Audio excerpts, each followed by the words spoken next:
Asking for help is absolutely okay. Because when you're asking for help, you're getting guidance. When you're asking for help, you're getting direction. When you're asking for help, someone is creating a path for you to follow because you're asking for help. Asking for help is the most important thing that can ever exist because you can't do it alone. You can't do it by yourself. You can't do it alone. What I had to learn is that even though I'm pursuing a particular goal, I can't do it by myself anymore. And it's really understanding that as I'm asking for help, I have to be okay with asking for guidance, for asking for direction, for asking for help. It's okay to ask for help. You just have to know the type of help that you're looking for. When you recognize the help that you're looking for, not only will it be more challenging to put yourself out there to receive the help, it will be more beneficial because it have much more rewards than not having rewards from you not asking for help. If this is your first time here, hey, what's going on to another episode to Failure is Knowledge Podcast. Here at Failure is Knowledge Podcast, we speak about personal development, marketing strategies, and podcasting tips. Today, we're speaking about marketing strategies and how you cannot do it by yourself. You cannot succeed by yourself. You cannot be successful by yourself. Eventually, you're going to ask for help. Eventually, you're going to ask for guidance. Eventually, it will happen. So to ask for help is the point of this video. So if this is your first time here, make sure you like the video, make sure you subscribe, and engage with the conversation on how you are going to start asking for help for yourself so you can know that you don't have to do it alone. You don't have to do it by yourself. You don't have to figure out everything that you are doing by yourself. So let me go ahead and write this on the board. As I'm writing this on the board, let me know where you're from. Let me know what you're tapping into. Let me know in the comments, and then once I get done reading, I chime in with it. So ask. What I say, it's okay to ask for help. Excuse me. Okay to ask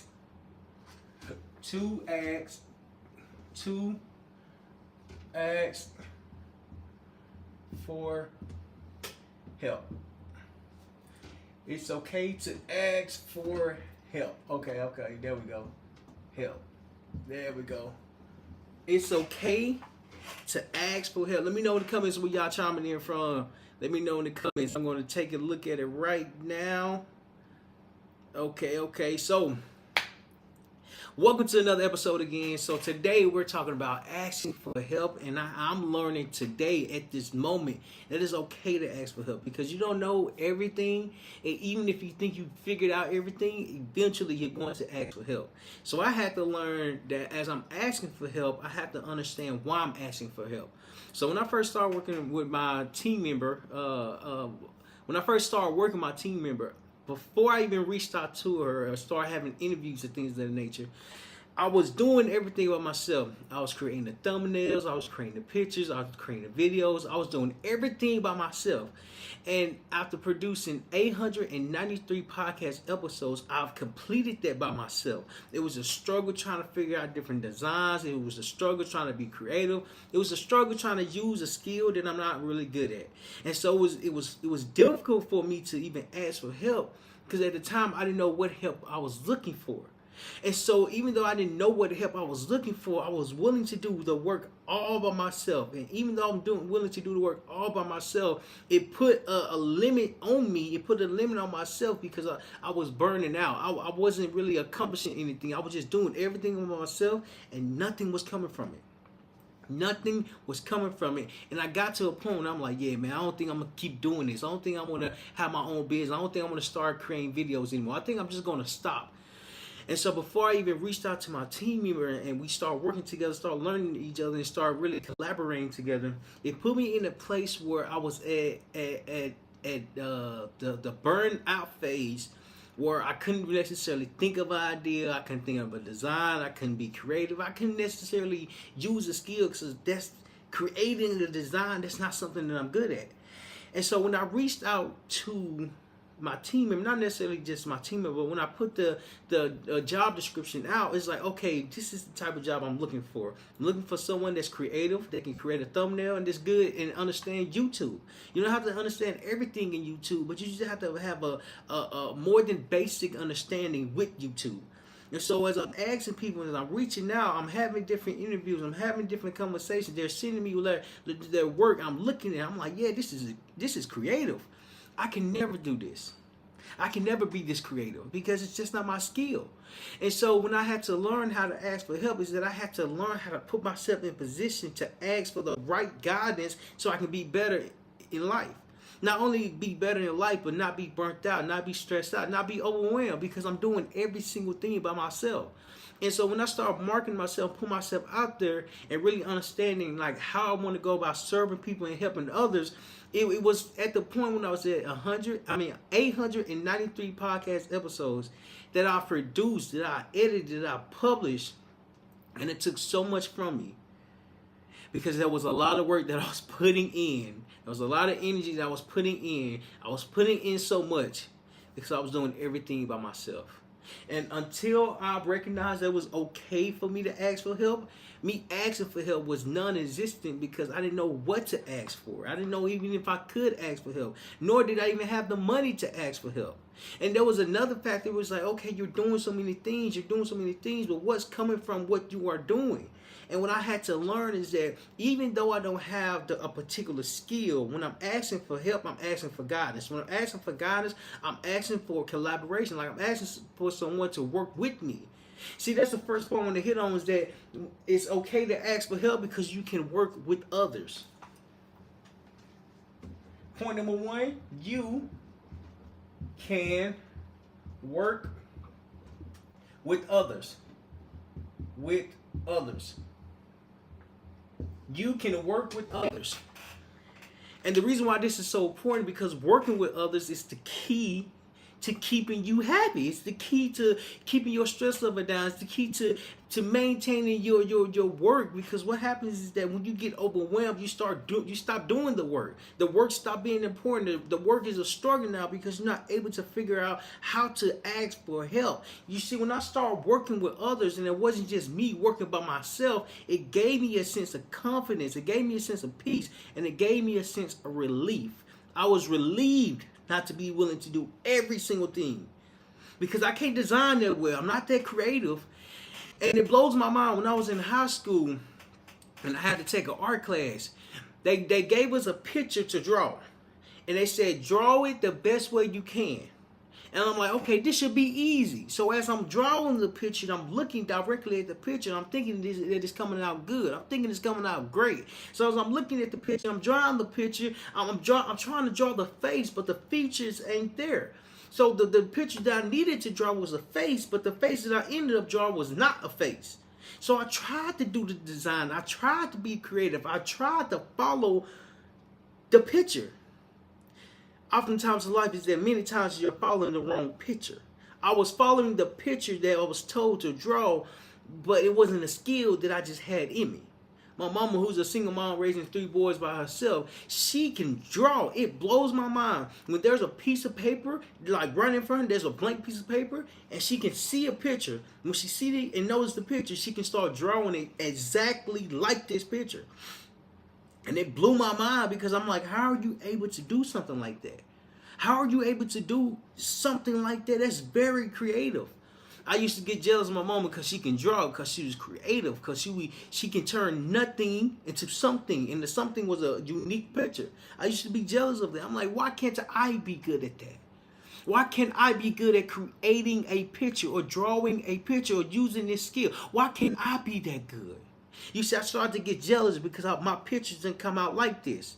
What I failed to realize, or failed to learn, or failed to recognize is the fact that she went to school for art. Not only did she go to school for art, she enjoyed drawing her entire life. Not only did she enjoy drawing her entire life, she did it often. Versus me, only did it for a school year. So it wasn't the fact that I wasn't good at it. It was the fact that I didn't put as much time into it as my mama did. My mom, who was a single mom raising 3 boys by herself, she was very creative. Not only was she creative, she let her mind just wander in many different ways. And as she's doing this, she's able to design so many different things. On the other hand, me, I don't have that skill. It's a skill that I haven't been developing. This is a skill that I haven't been focusing on. Because what happens many times in life is that when you are focusing on one particular skill, the skill that you are focusing on will grow over time, will grow more than you can ever imagine. You see, back in 2020 during COVID, when the world shut down because of COVID-19, my world opened up because of a camera, because of my phone. I was willing to make videos on my phone. Not only was I able to make videos on my phone, I was finding a skill. I was finding myself. I was finding my creativity. What I didn't really recognize is that when I was doing it by myself, I wasn't working with others. So I had to really rely on my brain, rely on my creativity, rely on my thoughts. And it only took me so far. What I learned during that time is that even though the world was shutting down, my world started to open up. My world was opening up because I was finding how to be creative. I was finding a skill. I was perfecting this skill. I was learning this skill. And it taught me that even though if you produce a lot, even though you create a lot, you have to be willing to do it with others. Because if you do it by yourself, at some point in time, you're going to get burnt out. I want to go ahead and read the comments right quick for a second. And if you haven't yet, let me know your biggest thought right now so far on it's okay to ask for help. Let me go ahead and read the comments. Wipe the top left of your head, bro. Man, I appreciate it. I appreciate it, bro. I appreciate it, man. Hopefully I got, I see exactly what you're talking about. I see exactly what you're talking about. Appreciate it, man. Okay, yeah, I appreciate it, yeah. You know how something be in your eye, you can't really see it, but yeah, I just got it. I appreciate it. And so, you talking facts. Yeah, man, I appreciate it. I appreciate it, dog. So, one thing that I learned is that when you work with, the prime example now, it's a SND. What's your name, bro? What's your name? This a great prime example of why this is so important. Ask for help from others. The reason why this is so important because he just helped me see something on my head that I didn't recognize. Yes, I'm talking to the camera. Yes, I'm talking not necessarily at the camera. I'm talking to you all, but I necessarily can't see myself because I want to engage with you all, right? And so he helped me with that. Even though it might have seemed small, no, it was big. It helped a lot. Reason being is because help can come from anywhere. That is so important because help come when you least expect it. When you are expecting the help, it comes even more often. What I recognize about this moment right here is that even though he just helped me, what's his name? Sean from Alice Street. Alice. What's up, man? I think you spelled Alice wrong though.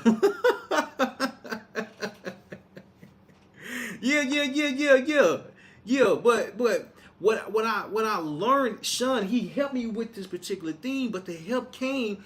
I wasn't asking for the help. I appreciate the help.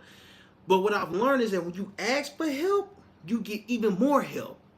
And what I've learned during that time is that it's a process behind pride. Like one thing that stops like asking for help and asking for guidance is a pride thing. Like when I was starting my journey, I was figuring out what I wanted to do. I was doing everything because I wanted to learn everything. And what I didn't know is that I was stopping myself. I was hindering myself because as I'm learning everything, I can't do everything. Because at some point in time, my energy cannot be spread so thin. There's an analogy that I always use that says that many times in life, your attention is kind of like a rubber band. The more you stretch your attention, the less focus you have. The more the more attention you have on this rubber band, the easier it is to pop. Now the little thin ones hurt more than the thick ones. The thin rubber bands hurt more than the thick rubber bands. Because I don't know, just them little thin ones, when it hit you, it'll pop you, and then you will get the weapon up. So it hurt more versus when you just focus on one thing. Just have this rubber band and learn every detail when it comes to the rubber band. Learn every material or way to create this rubber band, how to use the rubber band. Your focus should be on one thing versus spread it thin, because as it spread it thin, everything can break, everything can pop, everything can get back to nothing. So I had to really learn that as I'm working with others, I have to be open to working with others. because my focus, my attention, my energy cannot be spread that thin. I'm only one person, and so for me to get around people that has a special skill in a particular thing, I have to go meet them people. I have to go look for them people. I have to go ask for help. What I learned during this time of asking for help is that I have to let go of my pride. I can't do everything, yet I can learn about everything, and just because I'm learning about everything doesn't mean I'm good at it. So I'm doing a 90-day challenge to make $100,000, and so far I've only made $217. And so what hit me today is that I was trying to create a design. I was trying to create a flyer. I was trying to create and use a skill that I normally don't even use. And so as I'm trying to use this skill, is challenging for me. I'm like, man, there's no thoughts coming in my mind. I can't even think about what to draw, what to say, and how to create it. My mind just don't work like that. Now, if you put some numbers in front of me, if you put a microphone in front of me, if you put like a podcast or a guest, I can do that. That's a skill that I developed and worked on the last couple of years. And so as I'm trying to figure out this creative dilemma that I have, this creative problem that I have, it's a problem because it's something that I don't focus on. When I first started working with my team member, we start working together. It's like, okay, hey, you're good at this thing. You're good at creating designs. You're good at creating thumbnails. I'm not that good. I am not that good. Today, this morning, in fact, she sent me a monthly performance, like data sheet, whatever the case is, and it shows the growth within the last 30 days. And I'm looking at it, I'm like, I didn't even really consider the fact that it's actually growing at a rapid pace. I didn't even, because for some reason I just haven't looked at it. But when she sent it to me today, I'm like, this is incredible. It's incredible because I was willing to work with others. I was willing to work with someone else besides myself. And it taught me that you can accomplish more things together versus by yourself, because your attention is not spread thin. So even though I'm looking at the numbers, I'm looking at the data, I'm looking at the results, it's showing me that teamwork is important. I can't do everything by myself. And I have to learn while going on this journey is that I can't do everything by myself. I have to let go of this pride thing and say I have to learn everything so I can do everything, versus saying I have to learn everything so I can teach everything. So that way I can get help. No, I think I said that wrong. I have to learn everything so I can know what type of help I need to receive. There we go. Because what happens is that when you try to do so many different things, you can't necessarily focus on your growth, because your growth is so limited, because every time you pull the rubber band back, it pops. Every time your attention goes to something else, it pops. Every time you lose focus, it pops. How many times are you going to keep popping yourself until you recognize it is okay to ask for help? I had to tell myself that it was okay to work for others. I had to understand that I had to remove some things off my mind, off my plate, so I don't even have to think about it. So we got a little system going on. So when I upload a video, when I upload a long form or maybe a video over 60 seconds, when I upload the video, she created the thumbnail. Not only is she creating the thumbnail, she is very creative. I be looking at some of them thumbnails, I'm like, this is creative. I would have never thought about this. I would have never in my life thought about this. I would have just had, let's just say this is the title that I'm focusing on. It would have just said, it's okay to ask for help. And then I would have had my picture right there. That's so simple. But what she'll do, she'll say, it's okay to ask for help, but she'll put like some design where the okay will be emphasized. But I'm like, man, that's creative. I can't even describe it. But if you see it on my YouTube page, I didn't do that. I didn't do that. I had to learn how to ask for help. And when I learned how to ask for help, I had to remove things from my plate. I'm going to go ahead and read the comments right quick, then I'm going to come right back. So, Sean says, so much pride in one heart can keep them from the blessings. Yeah, man. That's something I'm still learning to this day, is asking for help. The most critical thing that stops a lot of people is themselves.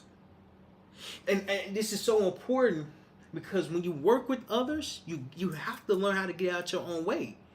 I'm in this business management class, and I'm in this management class, and the first thing he says, you can't be a leader if you have no one to lead. And when he said that, I'm like, that's crazy. You can't be a leader if you have no one to lead. Excuse me, which means if you have no one that you are working with, if you have no one that's learning from you, if you have no one that you are around, what stops a lot of people are themselves. You can't lead no one if no one is willing to follow you. When he said that, I'm like, that's different. Because I wasn't aware of that. I wasn't aware of that. It's not the fact of working with others. It's more so of working with others in their strength so you can be better. So y'all can be better. So y'all can develop even more. And what I recognized during this time is that I had to get out of my own way. I had to learn how to get out of my own way. Because if I want to impact 1 billion people and want to help 1 billion people start their podcast, I have to go from I to we. We have to help 1 billion people start their podcast. Because I can't reach 1 billion people by myself. And it was so amazing that I recognized that, because it was something that I had to learn for myself. And even though I'm learning, even though I'm consistently learning, I'm consistently improving. I just need to learn how to continue to work with others and let them thrive in their creativity.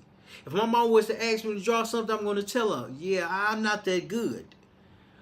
If I was to ask my mom to draw something, she'd be like, what you want?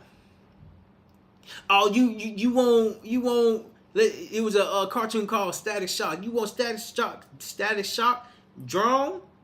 Yeah, why not, mama? So she would do that. She would draw it, and it would look exactly like that. So not only is she thriving in her creativity, she's thriving in the skill that she's been focusing on. Now I had to learn. I'm like, okay, what skill can I focus on? So that's when I got heavy into podcasting, into really producing podcast episodes and really producing content, really producing videos. I got proficient at the production. And what I've learned from the production is that when you continue to show up every single day, at some point your creativity is going to turn into your strength. And once it turns into your strength, your weaknesses will increase. Because there's so many things that you wasn't paying attention to when you was focusing on producing. And when I recognized, it was like, it was a lesson itself. It was a lesson itself, because I have the skill, I have the understanding, but just because I have the skill in one area doesn't mean I have to continue to build the skills in all of the areas. So I'm like, ooh, that's different. So when I first started the class last month, I asked, I was like, do you have any book recommendations as far as like leadership, management, anything of that nature? I got in the habit of asking people if they have books to read, especially if they're older, have wisdom, and have more experience than me. Like, what book are you reading? I don't need to read that. I just need to have a basic understanding of it. And the book that he recommended was 21 Irrefutable Laws by John Maxwell. And he was like, and then the other one that he recommended was the 7 Habits of Highly Effective People. And I believe that was the only 2 that he recommended. So I started watching videos on the 21 Irrefutable Laws by John C. Maxwell. And he got to explain in every chapter, every law, not every chapter. He got to explain in every law. And when he was explaining every law, he said, at some point you have to identify your strength. And once you identify your strength, there are going to be weaknesses that you are going to come encounter with. He used the example of dressing, like him putting on clothes and matching the clothes and him going out looking presentable. So he used this example, and he was like that his wife pick out his clothes. So she'll pick out the blazer, she'll pick out the shirt, she'll pick out the tie, she'll pick out the shoes, she'll pick out the trousers, the pants. And when she pick out the clothes, it matches. And he proceeds to say, she get mad at me because I put on the same thing the following week. So when I put the same thing on the following week and I go to her and she's like, did you just put that on? She's getting mad at him because that's not his skill. At some point in the 21 irrefutable laws, you can't be a master of all of them, but you can be a master at one of them.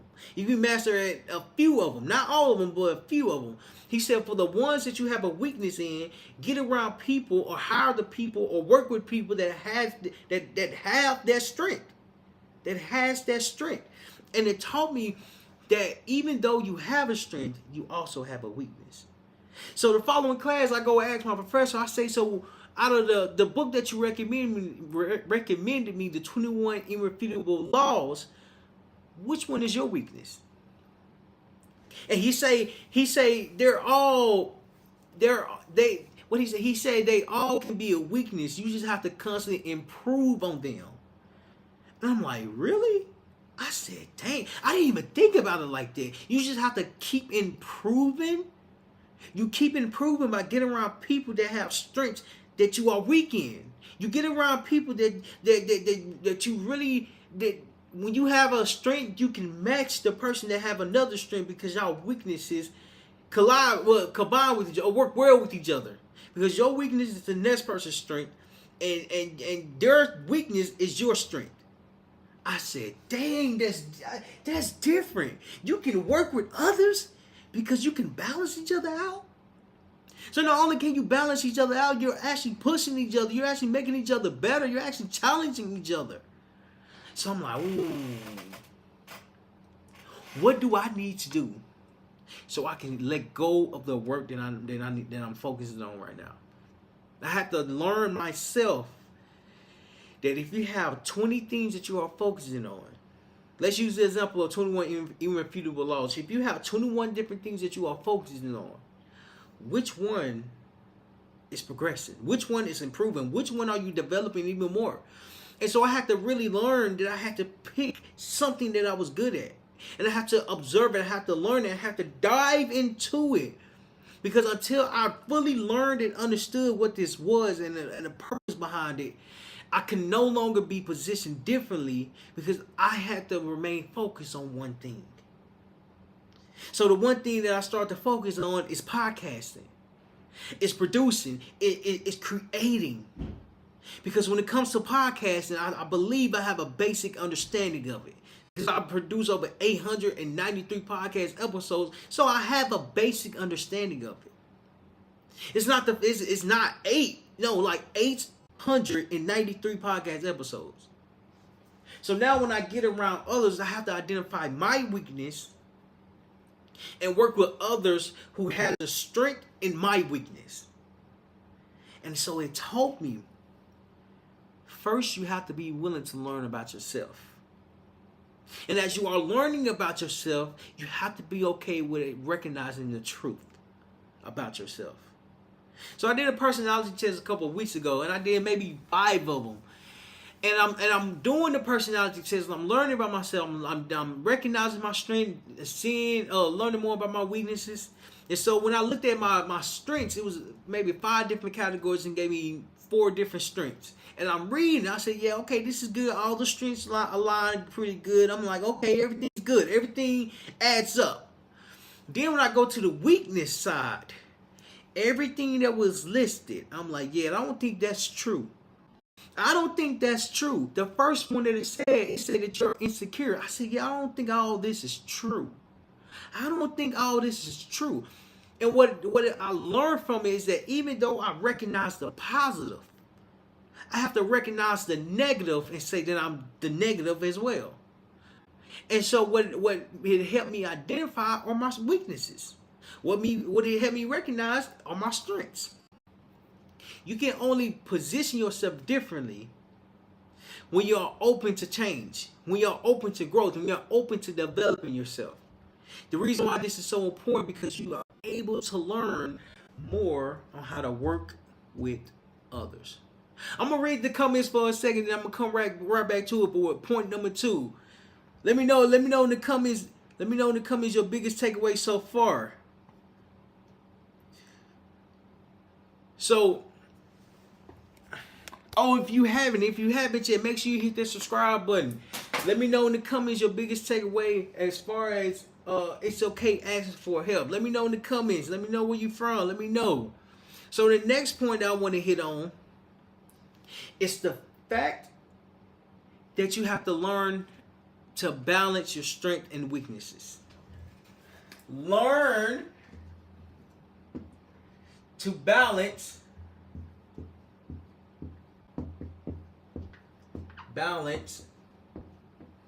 strengths and weaknesses. Strengths and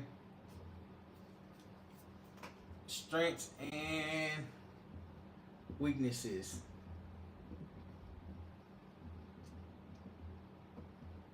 Weaknesses. There we go. Focus. Somebody say focus. So, learn to be balanced. Hold on. I'm sorry. Learn to balance strengths and weaknesses. This is going to be challenging. This is going to be so overwhelming. I was in another management class prior to the last one, and so I asked my professor. I asked her, so when you take a personality test, does it ever lie? Like, is it ever incorrect? And she was like, no. She was like, it depends on, she was like, not necessarily, it just depends on how you are answering the question. And then I proceed to ask, so, okay, you identify your strengths and your weaknesses, and you recognize more about yourself. I asked her, how can people change? How can people work on that? She proceeds to say, people can only change and improve on a certain area if they want to. I said, what you mean? That was like, she was like, if they don't want to change, they gonna remain the same. I said, only you are the one that can change yourself. And so when I paid attention to it, I'm like, this is deep. It's deeper than that, because one, it takes a lot of self-reflection. And it's hard to look at oneself. When I actually finally understood the song of Man in the Mirror, I listened to it, but I listened to it with an open mind. And he said the only way to change, if the world around you is damaged, if the world around you is not how you would like it to be, if the world around you is negative, you have to change yourself.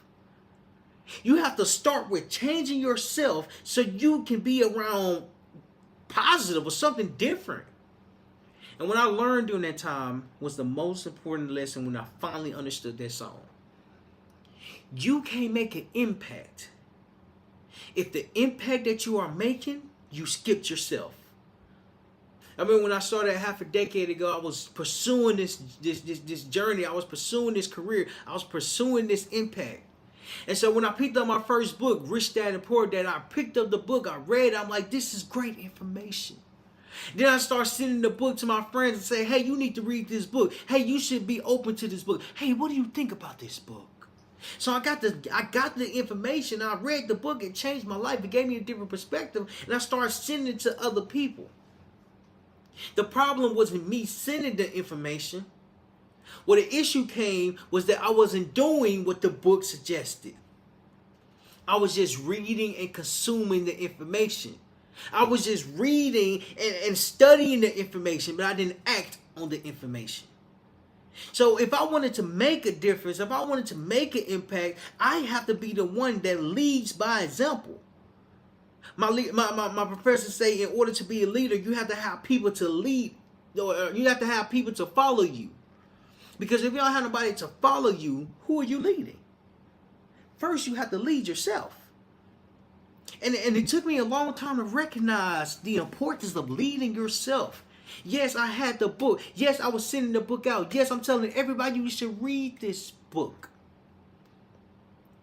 But the book is wasted because I didn't apply the information. I still got, no I don't. I mean, I gave the book away. That's when I said I'm going to stop giving my books away because people don't give it back. People don't give it back. So I'm going to stop giving my books away. So what I've learned during that time is that in order to make a difference and make an impact, you have to make an impact on yourself. You see, when you learn how to balance your strengths and weaknesses, you identify what you are not good at. Just because you're not good at something doesn't mean you can't learn it. Just because you're not good at something doesn't mean you can't be aware of it. Just because you're not good at something doesn't mean you have to focus on it. You just have to learn it. So I started learning about life. I started learning about podcasts. I started learning about the direction that I wanted to go. And when I started learning about it, excuse me, as I started to learn about it, I started to learn more about it. I went down like a tunnel. Like it took me so farther down that I wasn't expecting. I remember I did a podcast with, what's his name? I think his last name is Ross, Tim Ross, with the Basement podcast. And I did a podcast when I reached out to him and said, hey, I love your content. I love what you're doing, man. Would you be open to having a podcast with me? Or doing a podcast with me?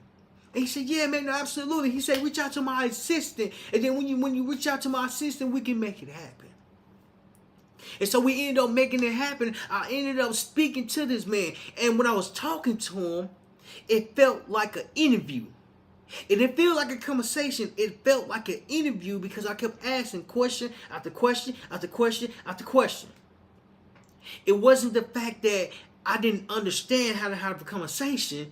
It was more so that he said yeah to actually doing a podcast with me. So it was more so like, okay, when I learned how to balance my strengths and weaknesses, I recognized the way I was doing a podcast I was producing was incorrect because it wasn't a conversation. It didn't flow right. It wasn't natural. It felt interview-ish, if that's even a word.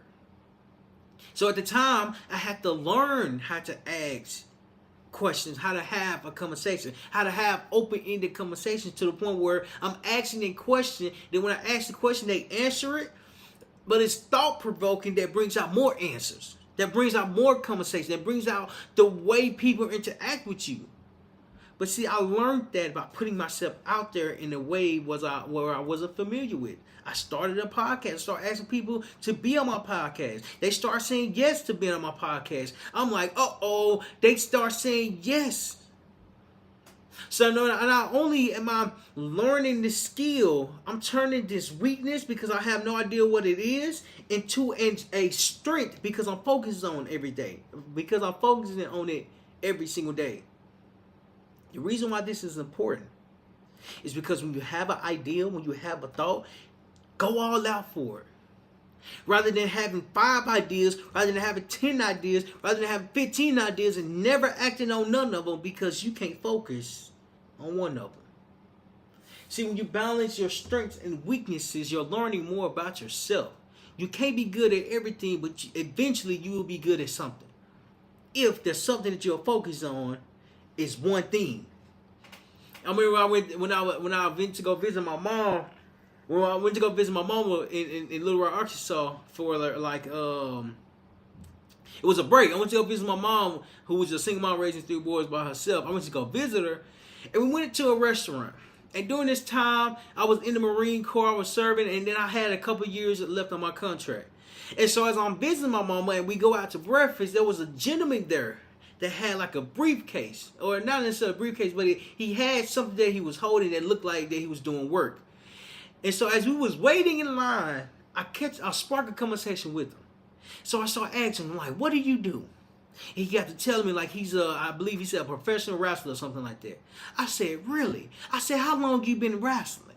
He said, man, I've been wrestling for like over 20 plus years or something like that. I'm just on the road traveling. And then the next question was like, what do you like about that? So I'm doing the same thing that I was doing with in the podcast, but I'm doing it in real life, like I'm doing it in person. So I'm asking question after question after question. So when me and the gentleman get done having the conversation, my mom would come to me and say, son, your conversation skills are not great. Son, your conversation skills, you need to work on it. So I'm like, what you mean? I thought we had a good conversation. She said, son, you didn't tell him nothing about yourself. You only made it about him. That's not a conversation. That's an interview. You might as well just have an interview with this man because you didn't make nothing about yourself. And so when I thought about it, I'm like, maybe I didn't do that. But it took some reflection to know that I need to work on this. I need to turn this weakness into a strength. And in order for it to be a strength, I have to focus on it. So that's what I started doing every single day, every single interview. I'm not only focusing on it, but I'm paying attention to it. Rather than me just asking question after question after question, I'm asking a question, and then it's thought provoking, and then I'm telling a little story about myself, and then I ask the question because that's what a conversation is. You see, my strength became my weakness became my strength when I identified what needed to be worked on. When I learned the way I was doing is going to have to change. If I want to be better, if I want to be good, something's going to have to change. I had to be the one to change. And it taught me that when you change, it's okay to ask for help. Because help comes in different ways. Help comes in different moments. Help comes when you least expect it if you're not asking for it. Even though help comes when you're not expecting it, it comes just naturally. People are looking to help. People want to help.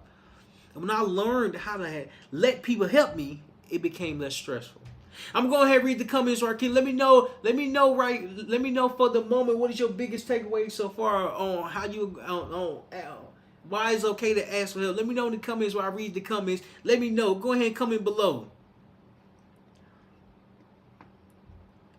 So the biggest thing that comes from your learning to balance your strength and weakness is that you can't be good at everything. I have a jersey behind this board that says Kobe Bryant. I have a Kobe Bryant jersey, and it was like a Christmas jersey that I purchased a couple years ago. And so when I purchased this jersey, I purchased the jersey because he's known for basketball. Like, he was a phenomenal player. And as he's a phenomenal player, I started being a fan of him in 2010 when they played the Celtics in the playoff. And years later, what I've learned is that they went back to back from 09 to 010. In 09, they played the Magic. In 2010, they played the Celtics. But I became a fan of Kobe Bryant in 2010. Because of the way he was working, because of the way he was like a good team member, the way he was leading others. And that during that series, during that game, or during that championship, it was his worst. He wasn't even playing good. But I became a fan of him because he was playing when he wasn't playing good. He was encouraging others. He was inspiring others. He was there. He was there as the leader. And the people that was following him, the people that was on his team, was not only encouraging him, but they stepped up. At the time, I believe Derek Fisher was playing for him. Paul Gasol, Meta War Peace. Like, they had a team. It wasn't just Kobe Bryant. Andrew Barnum, I think his name. Andrew Bynum. They had a team. And during that time, when I became a fan of him, I was young to know what hard work looked like. But I just knew I gravitated to him. I respect that man. Then as I got older, I started to learn why I respect him. Because he showed up every single day. He started working with others every single day. It was a video that I was watching one time, and it was Chris Bosh when he was getting inducted into the Hall of Fame. And he proceeds to say, man, yeah, Kobe Bryant is a different animal. He's a different person. I'm thinking I'm going to get to the gym early and be everybody's working out. He said, when I get down there, Kobe already drenched in sweat. Like, he already sweating. And so what Chris Bosh recognized during that time, because he said it in his Hall of Fame speech, is that this man works hard. And just because he works hard, he makes sure that everyone knows that he's working hard. So I'm like, in order to have that type of ability, in order to have that type of belief, you have to get around others. So that way they can identify your weaknesses. Because when you learn more about yourself and you turn your weakness to a strength and you work at it every single day, people will see the amount of work that you're putting in for this weakness to become a strength. That's why I respected Kobe Bryant, because he turned his weakness into a strength.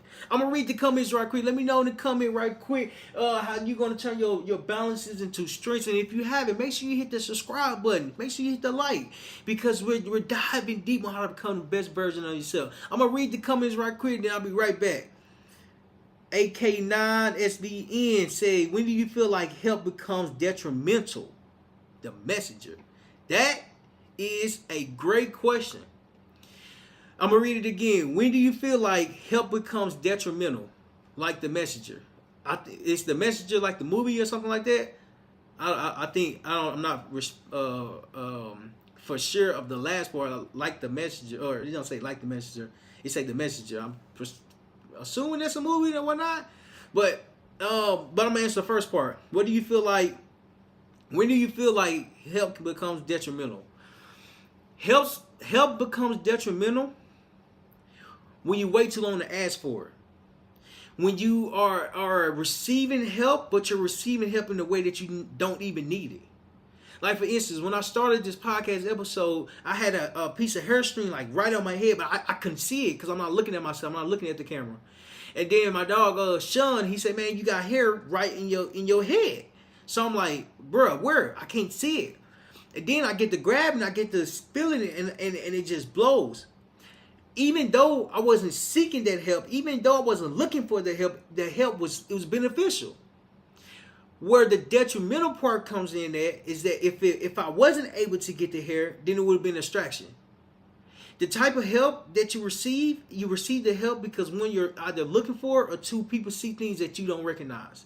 And so he helped me and it was beneficial. And let's just say, hypothetically speaking, he was like, yeah, man, he's on the other side. Okay, I'm constantly swiping. It's not coming off. So I'm like, at that point, it's like, okay, the hair just going to stay there.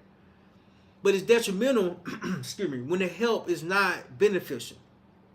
As you are asking for help, you ask for help in what you are doing. For instance, I suck at drawing. I'm not good at drawing. I'm not good at creative. I'm not good at graphics.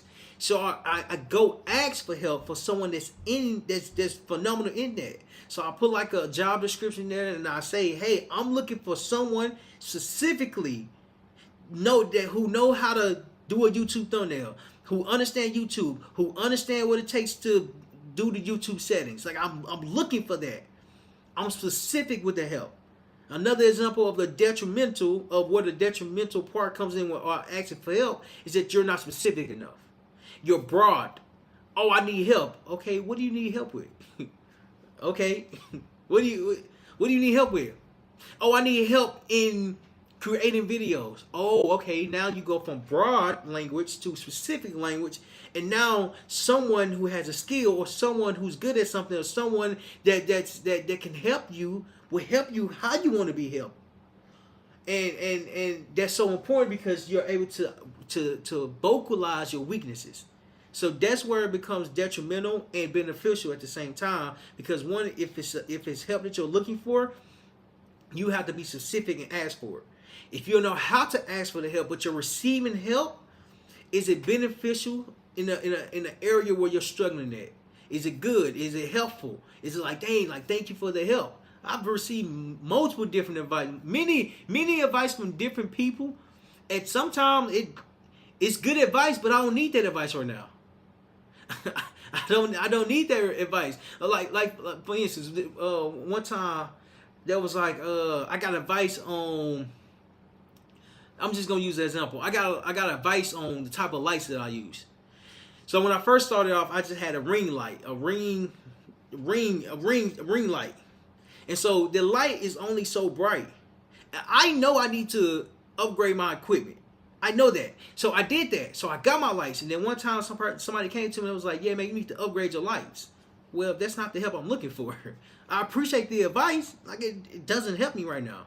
So when you're specific and you're asking for help, that's when it goes from being detrimental to being beneficial because it's helping you out.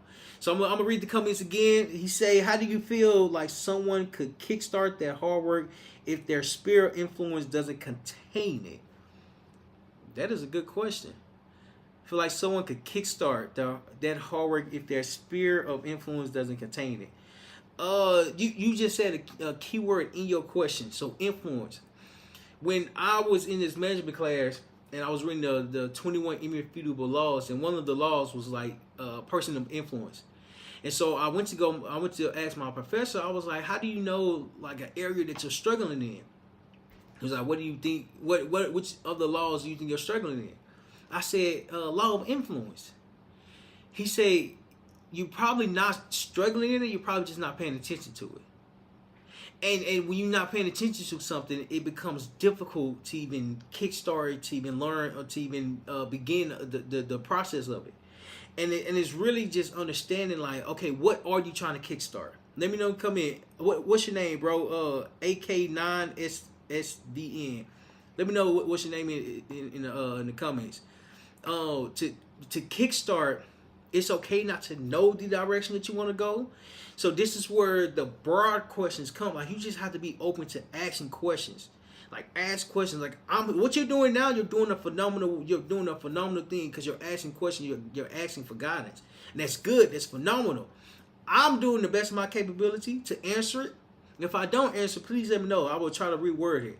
Anywho, you just have to be willing to ask the question, hear the response, and if the response is something that you can use, okay, now use this information to go kickstart whatever you would like to do. If it doesn't necessarily help you, that's okay. Ask another question, or go to someone else and ask. You just have to be willing to keep asking, until someone or sometime they answer the question, but how they answer, they paint the picture where you can properly understand it. So what you're doing now is great. I'm gonna read the question, make sure I got answered. How do you feel like someone could kickstart their hard work if their sphere of influence doesn't contain it? Well, your sphere, that's what I missed. Your sphere of influence, which means your environment of the influence, you just have to get around different people. As easy as it sounds, it's challenging. You might be the one that has the influence. You might be the one that's the leader. Like I mentioned earlier, for a leader to be a leader, someone or some people has to be willing to follow this person. So, as challenging as it's going to sound, if your spirit doesn't have an influence, or if the people that you're around doesn't have influence, get around people who does have influence. Get around people who's doing things. Get around people who's accomplishing things. You just have to change your environment. As challenging as they're going to sound, you just have to do it so you can learn something new. When I left my hometown, Little Rock, Arkansas, I left because I wanted something new. I wanted to learn something new. Not to say that my friends didn't have influence, but they didn't have the influence that I was looking for. Like I still talk to them every single day. Like I'm still close with them, but I just wanted more. And in order for me to want more, I have to understand and get around people that has a different language, that's doing different things. And it's not a bad thing. It's just like, okay, the type of influence I'm looking for, I value my friends, but it's not the type of influence that I'm looking for right now. The type of influence I'm looking for right now is to make an impact. It's to really make some money. It's to really make a difference. So I need to get around people that's doing that. So get around people that's doing that, then your sphere of influence will grow.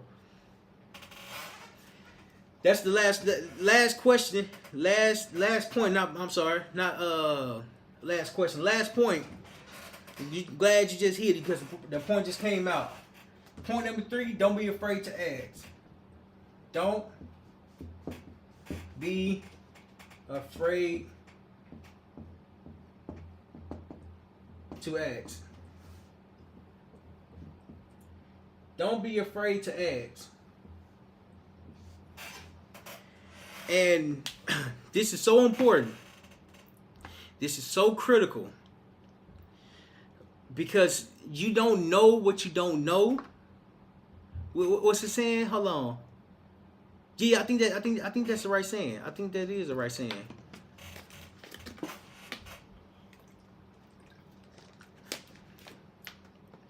It's hard to identify what you do not know when you don't know what you don't know. Until you get around others that's doing something more. And then when you get around someone that's doing something more, questions just start arising. Like, they just start coming. Like, excuse me. I remember this one time I went to my first big, well, hold on. It was my first big event where the room had $1.7 billion in there. Not mine is mine. I didn't have no money. I didn't have that. But the billionaire that was hosting the event, he said this room alone is surrounded with $107 billion. I'm like, that's a lot of money. I know you ain't count my pockets. Even if you count my pockets, it's probably still be that amount because I wasn't even close to it. I'm not even nowhere near that. And so while I'm in this room, I'm just sitting there. Like I don't know nobody. I'll probably know like saw two people that was online. But as I'm sitting there, there was three people in the back of me just having a conversation. One I think was in real estate, two was in real estate, and another was like had her own business and whatnot. And so I'm sitting there, and just like the board is standing right here behind me, imagine two more. So it's 1, 2, 3, and they're talking amongst each other. They're just talking, they're just talking, they're just talking. But I'm sitting there, listening. And as I'm sitting there listening, the guy that's on my right, he tapped me on my shoulder. He say, "You want to get in the conversation? Because I feel like you're not involved with the conversation." I said, "I'm good. I don't even know what y'all talking about. I just want to listen. I just want to listen so that way I could potentially try to understand what y'all saying. Because y'all speaking a different language to me right now. I don't understand nothing." But the fact he tapped my shoulder and asked, "Hey, do you want to be a part of this conversation?" It was like, "Oh, okay. What am I going to talk about? What am I going to talk about?" So the three that was behind me, they get done communicating, and now the event about to start. So everybody's getting up to talk, everybody's getting up to speak, everyone's getting up to deliver their message. And so the billionaire came, and when he stood in front of everyone, he explained what the purpose of it was. He was like, "I want to collaborate with you. I want to work with you all. I've done it so long by myself." Makes sense now. I've done it so long by myself. Now I want to work with others. And he said, "Okay, now we're going to open the floor up to questions." So everybody go around asking their questions. I raised my hand. I said, "I got a question." And before I was able to ask the question, he was like, "All right, hold on. Hold the microphone. I'm going to come back to you. Let me go ahead and finish this last point because the person before you just brought up a good question. Let me answer it. Then I'm going to come back to you." I was like, "Cool, no problem." So I had the microphone. In my hand. I'm just thinking.